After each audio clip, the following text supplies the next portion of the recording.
First, we are following breaking news from northwestern Wisconsin, where authorities found missing teenager Jamie Kloss alive. I don't know where she was found. They did not tell us that. But she's okay.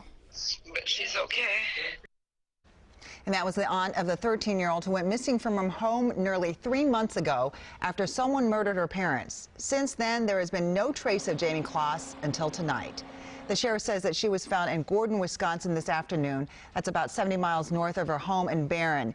10 minutes later, deputies arrested a suspect. We have team coverage tonight, starting with Liz Collin and the latest details from the sheriff. Liz? Amelia, a short statement from the Barron County Sheriff says earlier this evening, Douglas County notified his department that Jamie Kloss had been located alive. About 10 minutes later, a suspect was taken into custody shortly before 5 o'clock, all happening in the town of Gordon. Sheriff Fitzgerald went on to say no other details were known at this time, and the department would not be answering any more questions tonight. A press conference is planned for tomorrow morning. This all comes after a frantic couple of hours on Facebook earlier today, comments claiming that Jamie had been found, and a quick tweet from Barron County calling it false news. WCCO's Amir McGuire spoke to Jamie's aunt just after she got the news she waited 3 months for tonight. Oh my gosh, I don't know.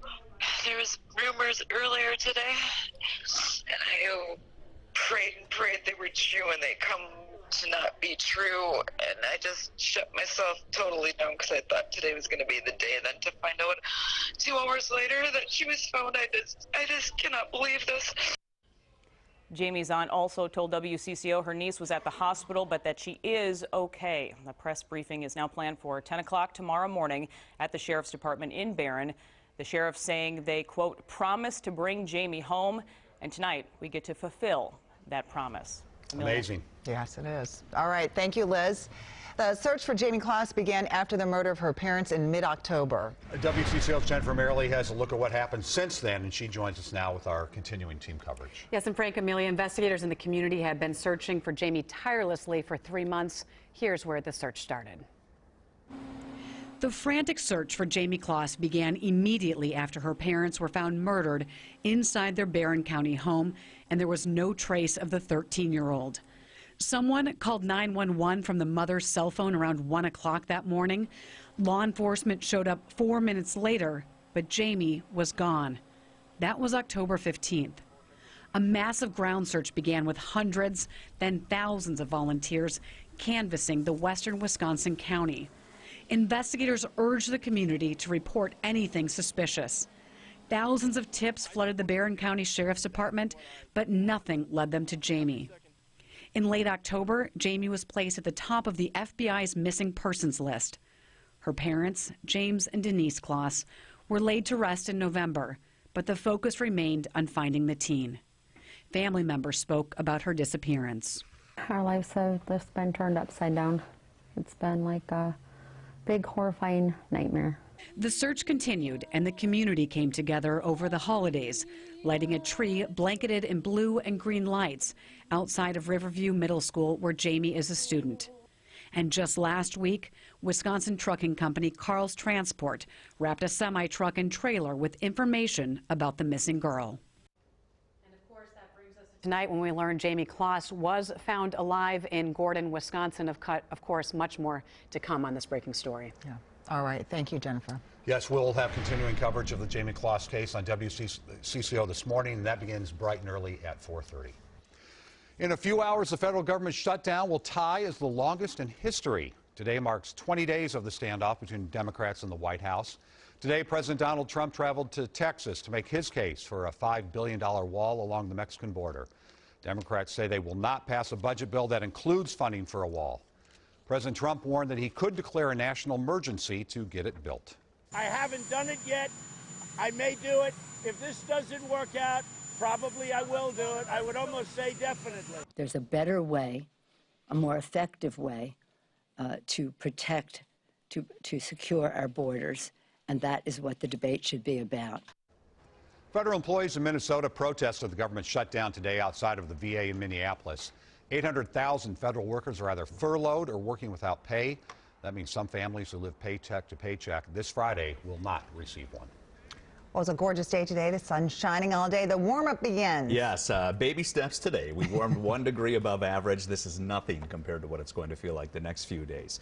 How about this? Video from Drone 4 will take you to Excelsior. These are the ice castles, not the ice puddles like they were when we had highs of 47 degrees. Tickets will be $10 to $16, and it opens up on Saturday. Pretty shot of those ice castles. And they're not melting right now. Our temperature is at 21, down from that high of 24 degrees. And we're not expecting a big temperature drop off tonight because the flow at the surface continues to be from the southeast.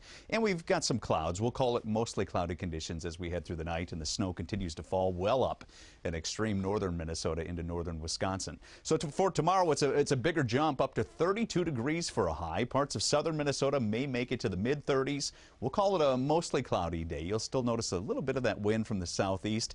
And these temperatures hold as we head into the weekend. On Saturday, pretty much a cloudy day with temperatures around 32 degrees. This is the day that there's a winter storm warning down in Missouri and Illinois where St. Louis could pick up 5 to 10 inches of snow. For us, nothing. Still only a trace in January, which is on average our snowiest month. I'll show you the warmest day coming up after I show you this. Leah from Maple Grove celebrating the first birthday on Saturday. Get this, Leah was born minutes after the Vikings' Minneapolis Miracle. Maybe that play put Mom into labor. I think a lot of us felt like we were in labor. I wondered if they should go sledding or have an indoor party. You know what? Do both, Leah. Happy birthday. So cute in that little Vikings outfit. Here's what it looks like. 32. We'll have that for the next couple of days, warming up to 34 with a little more sunshine on Sunday. There's your warmest day. Monday, a high of 38 degrees. Temperatures do stay above average as we head into next week, and the only shot of snow I see would be next Thursday, but I'd be surprised if we even see 1/10 of an inch out of that. So the dry spell continues and the January thaw is on. Yeah. No kidding. All right, thank you. Thanks. Well, our celebration of Mark Rosen's 50 years at WCCO starts right now. Every legend has his or her own story, and Mark Rosen's began 50 years ago when he walked through the doors of WCCO TV, a high school intern surrounded by giants of the game. Dave Moore walked by, and I felt like I was walking in the shadows of like Babe Ruth or something. Since that first day, Mark has had the best seat in the house at the events that have defined Minnesota's history and turned Mark Rosen sportscaster into Rosie, Hall of Fame broadcaster. Tonight, we honor his legendary career. We go behind the scenes with those who know him best. Well, 22 years is a long time. Let me see. And hear from Minnesota sports icons who have become Rosie's biggest fans. It was like a lifetime goal had been achieved. I got to go on Rosen Sports Sunday. Join us as we celebrate all the chapters of this legend's story and send him into retirement with our fondest farewell. It is impossible to celebrate a 50-year career in one show, but tonight we hope to bring you just some of what has made this man's time here at WCCO so special. Yeah, it's really hard for us to believe that this day is actually here, Mark. Tell me about it. No kidding, right? But we are so excited to showcase your life and career. Rosie grew up watching CCO, interned here, landed a job, and stayed. He's described his view of the Minnesota sports scene as the best seat in the house, and Mike Max shows us why.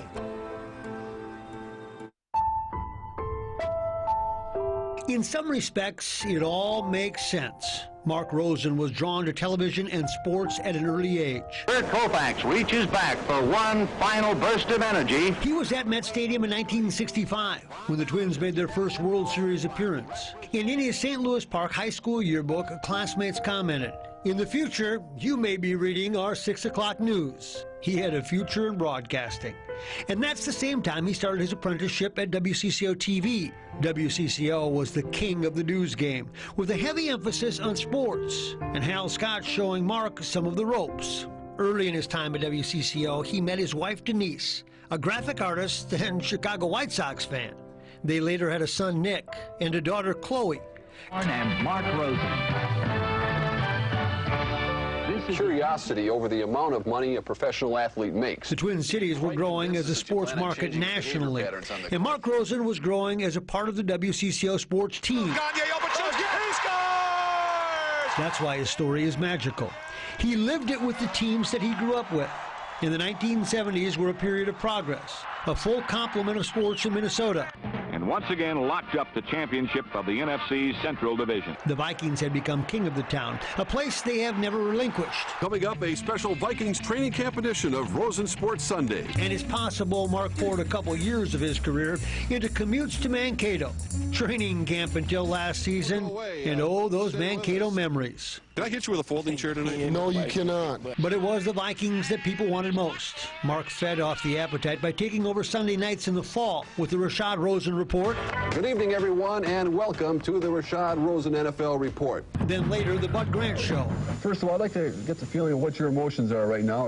At the time, the only place you could get a same-day recap. WCCO Television Sports presents Rosen Sports Sunday. What came out of the fall show was a quest for more. So was created Rosen Sports Sunday. Ladies and gentlemen, there's no smoking doing the show. A production that spoke to the magnitude of Major League. Yes, Major League, as in Major League Baseball.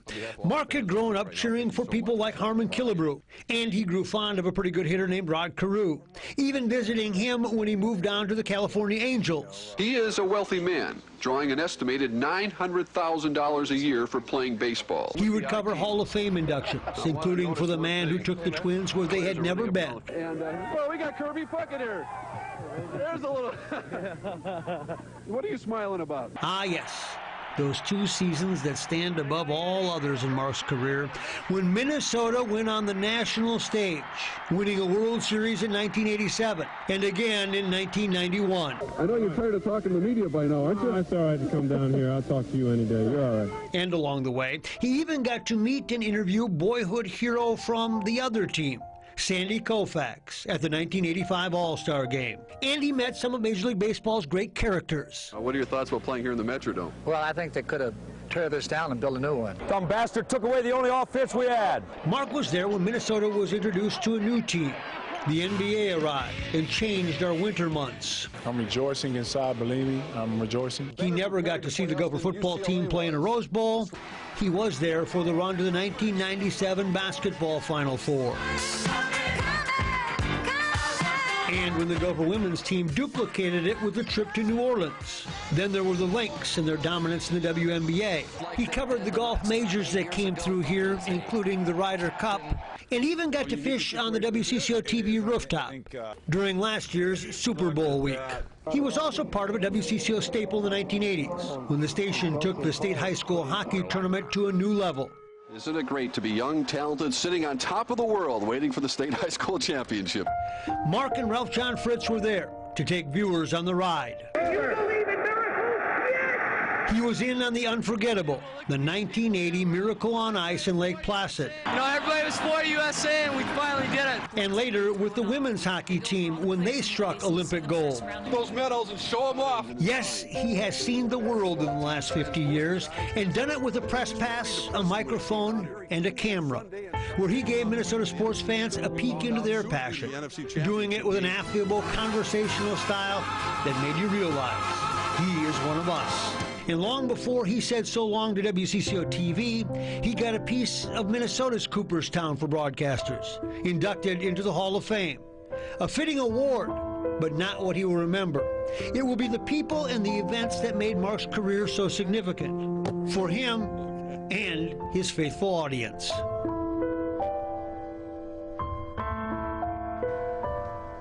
That's incredible. It when really you see is. it like that. When you look at the landscape of the events I've covered, the people, but it's always been about the relationships. And I've been so blessed to be around so many successful people who I've learned from and admired. And just when I look at I'm just swept away by all that, because you forget about what you have actually witnessed and some of the people. And that's only part of it. It's just a little bit of it, but and I think pretty much everyone out there went along for the ride as well. Obviously, Lake Placid will always remain #1. I still can't comprehend that I was actually there That's wonderful. when our friend the late Herb Brooks did what he did on that Friday night in Lake Placid. Yeah, it's amazing. One of the things Rosie just talked on is what he's been talking about a lot, and that's the relationships that he's made over the years. And it wasn't just with the athletes that he's covered, but fortunately with the people here at WCCO too. And you've made special friendships since the first day on your job as a 17-year-old on a Saturday in 1969. I remember going home that night, and I remember telling my parents, I went, God, I got to go back on Monday. Somehow, some way, I'm going to take the bus down from school. This is crazy. I love this place. I got to go back.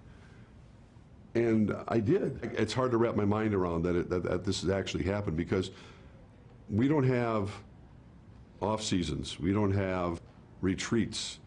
We don't have opportunities to get away and discuss how things are going. You just go day after day, month after month, year after year, where everything kind of blends together. The seasons blend together. I was there at every great thing that he ever did. First time I met Don Shelby, really got to know him, was the NCAA championship game between Larry Bird and Magic Johnson. And I didn't know anything about Don Shelby other than the fact that at halftime of that game, he was diagramming plays that Indiana State should be running for Bird. I went, who is this guy? Rosie just stared at me quite a little bit. You know, who is this guy, and who does he think he is? I was seriously designing plays, and it wouldn't register with this 6'6" tennis player. Nothing in the world bothers me more than to see a beautiful, tall human being who never played basketball. I consider Don Shelby as my work husband, and Rosie is my brother. The general rule of thumb is I sit down and do my sportscast, we go to the commercial break.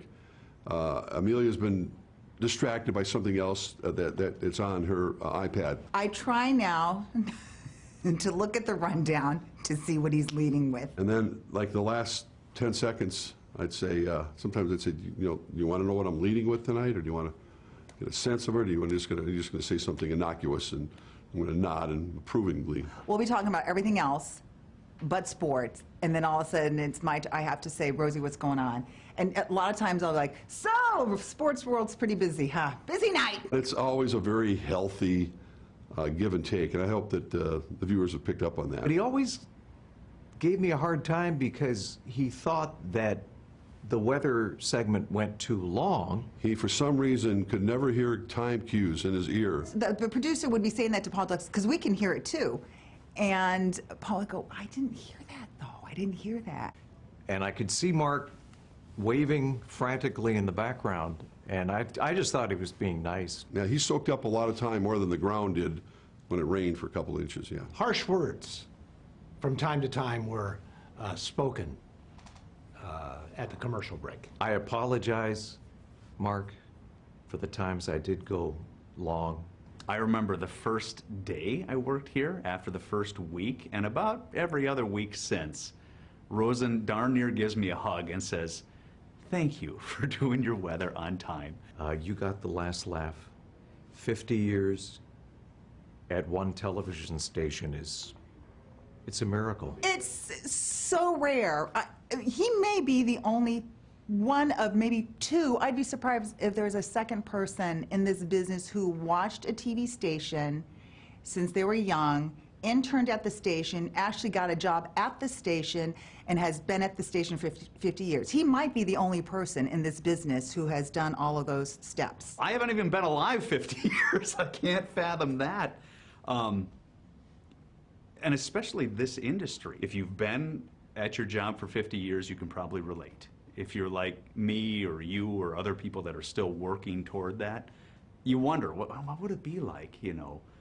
He's done it. The person that you see on TV is really the person that is Mark, whether he's on set or off set. He's just a very warm, affable, personal human being. I think probably the most special time that you can have with him is if you go on the road, spring training, Vikings, whatever, especially Green Bay, where we've been so many times. When we get done doing a live shot at Lambeau Field, and we're standing out there and it's 5 below and you can barely feel your mouth work. You work sunrise to sundown, you finish the late show, all the work's done, and you really haven't eaten, you haven't taken a break, and you go to like Kroll's Butterburger or something like that. Here, the satisfaction we got to, putting it together, walking across the street to Kroll's burger place, having a burger, having maybe a late night beer, and just talking amongst ourselves. Those relationships, those moments stand out. You wish you could share those with people, even that you work with, because that's what matters. For people at home, there's market research that is usually done. We got known as being people who seemed on the air to like each other. So the consultant came in and sat down with the briefcase and said, "Tell me how you make it seem like you like each other." And we started laughing at him and said, "Well, the secret is we like each other." It's just a blessing to work with people that are real. I mean, when we joke about stuff, that's real. I'm awfully lucky to have had Rosie in my life, but this community is even more lucky than I am. I really dreaded the day where he was going to retire and walk away. It's inevitable. You're happy for him. But at the same time, it's a huge transition because it's such a big part of your life. It's been a part of my life for almost half my life. I'm going to miss his genuine reactions to what's going on in sports. I'm going to miss his comforting words when we lost another game, no matter the franchise. He's done so much that won't be done again. Rosie, I would say thank you for 22 years of a wonderful, wonderful friendship. I'll miss you. Obviously, the people I work with on the set every night, with Frank and Amelia and Chris, to me, it's going to be like the end of The Wizard of Oz, honestly. It's going to be like saying goodbye to your best friends, but also understanding that in the end, there's no place like home. And that's where I need to be.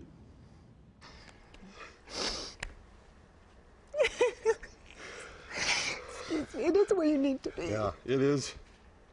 And I can't talk right now, but I know, I can't either. To steal a line from the end of the Mary Tyler Moore show, I really do treasure you people, and it's been so much more than a job, and people don't understand that we spend so much time with each other, and it goes way beyond what everybody sees on television, and that's not going to end. No, it isn't.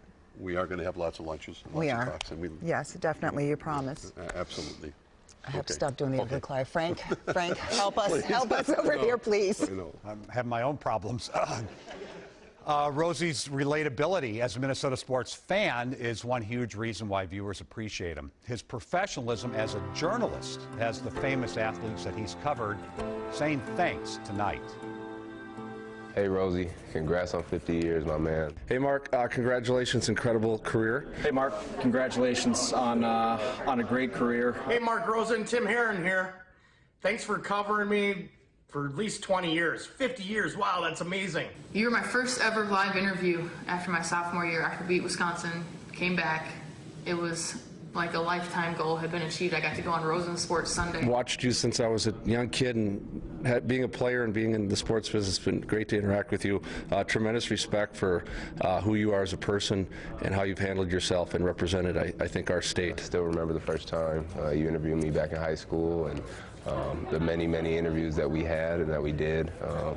Something that I'll cherish and always remember. For me being a Minnesotan, I'm so thrilled to know you and to appreciate you and all the enjoyment that you brought me, my family, and all my friends, and the Minnesota Vikings. You made us always feel so respected and appreciated.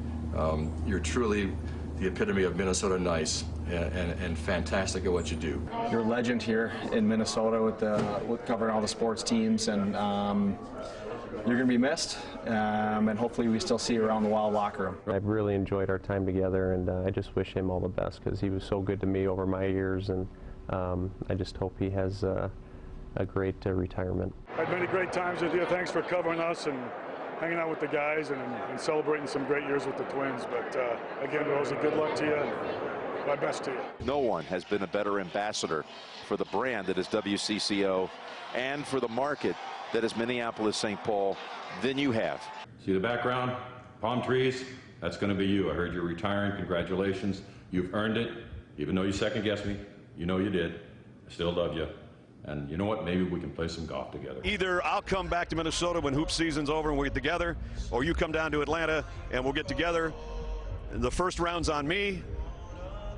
dinner's on you, bud. All the best to you and your family, most important, as I know you'll spend more time there, and hopefully we'll bump into you down the pike. I hope your retirement goes great, and I want to thank you for all the coverage of Minnesota golf. Congrats on your retirement. Very happy for you. God bless. So congratulations on a half-century mark. See you, Rose. Congratulations. Take it from me, a guy who knows how to retire. You're going to enjoy it. Hopefully you don't come bother me in my house, wanting to hang out and drink some coffee, but I wish you the best, because you are one of the best. I'm going to bother you, Johnny, whether you like it or not. My goodness. Again, I'm taken by the relationships, and you forge professional relationships. You have to keep a distance. But there are many times when this happens, it's pretty amazing. It really is. Yeah, You can tell really they treasure your friendship. We'll show you something amazing as well. So there's all kinds of things that we have on social media that you can look at, but it's just check out all the emails that were received as well. It's just amazing, people saying thank you and what they've been doing in this enormous stack that Rosie's paging through. So it's not celebrities who just love you. Thousands of pages, so we appreciate Our viewers that. love you. Well, yeah, and one of the reasons I think is how accessible and how friendly you are when you're out in the public. I mean, I've been with you. You're like a rock star. I've said it before. They all come clamoring after him when we go to the lake or when we're at state fair. I mean, they're like, Rosie, Rosie. Yeah, and we've you're had really a lot good. of great trips, and it's when you go on trips like that, it really these people are the salt of the earth. And there's our favorite. There it time. is. Rosie, you're going to have to come back for the race down the giant slide. Yeah, what are we going to do without you? I don't know. I've always, I pushed down a couple of kids on the way down. Yeah, the you finish did. Line, but yeah, going to the lake stuff has been such a gem, so much fun. It's been great going. Yeah. For sure. Well, now, here's some perspective. The year Mark started here, man landed on the moon, the Beatles released Abbey Road, and Brett Favre was born. Wow. Sports is all about statistics. Chris Schaefer has a look at the numbers of Minnesota teams and how they've piled up since Rosie first walked through the door. 8 head coaches have led the Minnesota Vikings, including the legendary Bud Grant. At quarterback, 53 different players, one for all of Rosie's seasons. The team has played in 4 stadiums, from the old Met to U.S. Bank. And Mark helped cover the Vikings' 4 Super Bowl appearances, but never a win. Since '69, your world champion Minnesota Twins have crossed home plate in 3 ballparks of their own. 11 managers wore the team uniform. And more than 80 million fans have watched that baseball soar at home games. Center shot, score! Rosie got 2 cracks at covering the NHL action on the ice. Here's Smith's driving score! First with the North Stars, who skated south in the 90s. Then, when the Wild brought hockey back where it belongs. Greenway scores! Since their inaugural season, Mark's seen the team net more than 3,500 goals. The tale of these next 2 teams didn't even start until 20 years into Rosie's career. The Timberwolves shot onto the scene in '89, the Lynx 10 years later. The Wolves have made more than 44,000 free throws during Mark's tenure. And the Lynx roared to 4 national championships. Bounces off the tackle. The Golden Gophers didn't sit on the sideline either. Over his career, Rosie saw the maroon and gold make it to 18 bowl games. Ball is stripped loose. Taken away. And the team scored nearly 1,500 touchdowns. Well, Mark wasn't the only Rosen on TV at WCCO. Over the years, you've got to know his mother, Doris, and my mom, Rosalie. The 2 spunky grannies critiqued movies and music and said what was on their mind. It made the award-winning segment not only memorable, but meaningful to us as well. Okay. We know how to do that. I'm just trying to get some. Oh, I know what he's trying to get. There's my mom. It's a nice beat. I like the beat. My mom, Doris Rosen, was very theatrical. She had an absolute love of the theater, love of the arts, love of movies. I'm a guide. What do you say? It's a true story. Oh, is it? Yes. My mom, Rosalie Vassalero. There he goes. Dear God. She loved to serve others, try to help people and do stuff. So I think that's why she was the perfect straight man to your mom, who is, gutsy and has opinions about stuff.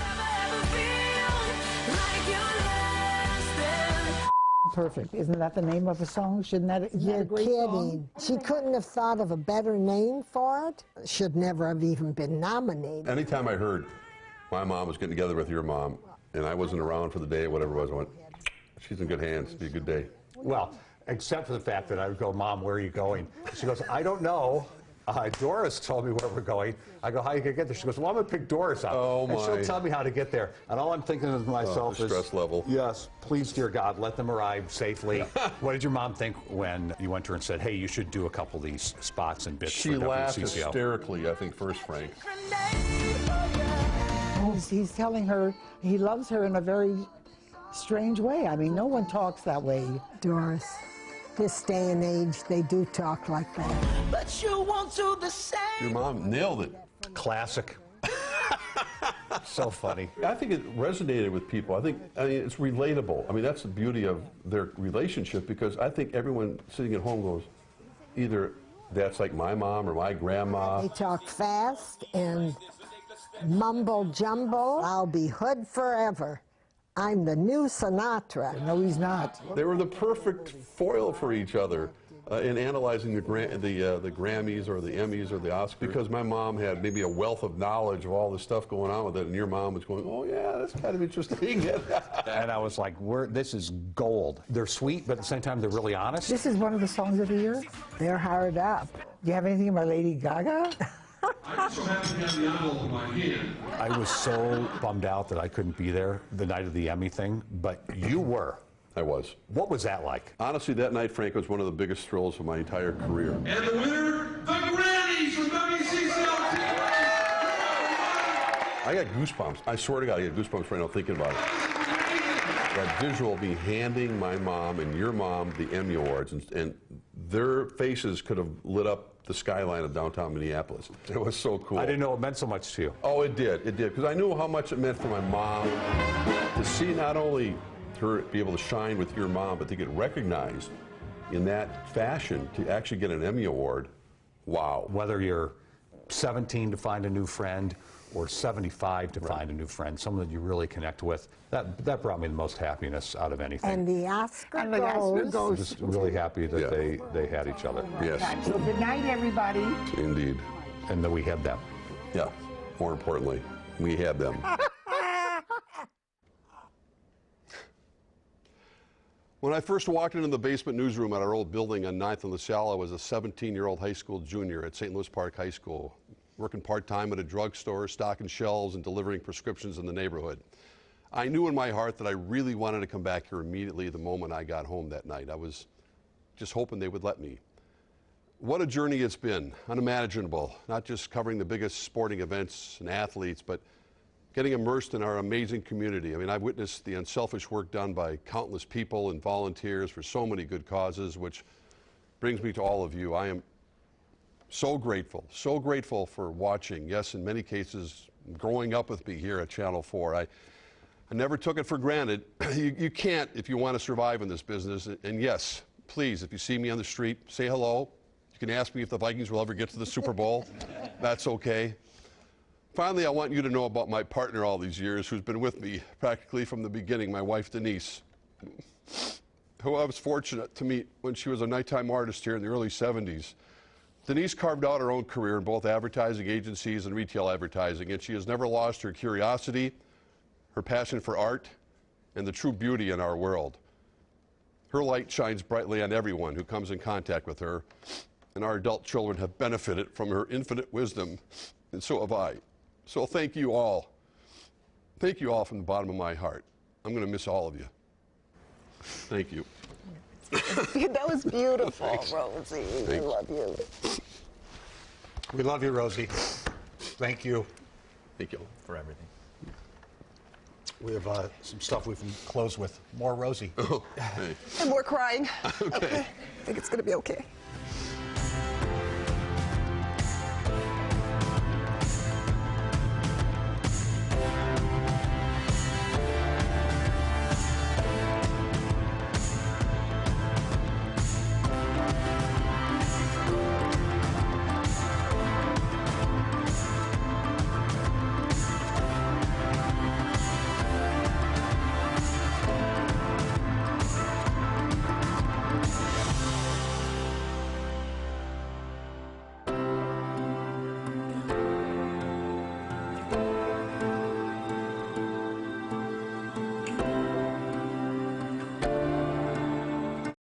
Tonight's commercial-free tribute to WCCO's legendary sports icon, Mark Rosen, was made possible by your local Toyota dealers. The world's best. The revolution is coming. They say it's a medieval solution, a wall. That's true. It's medieval because it worked then, and it works even better now.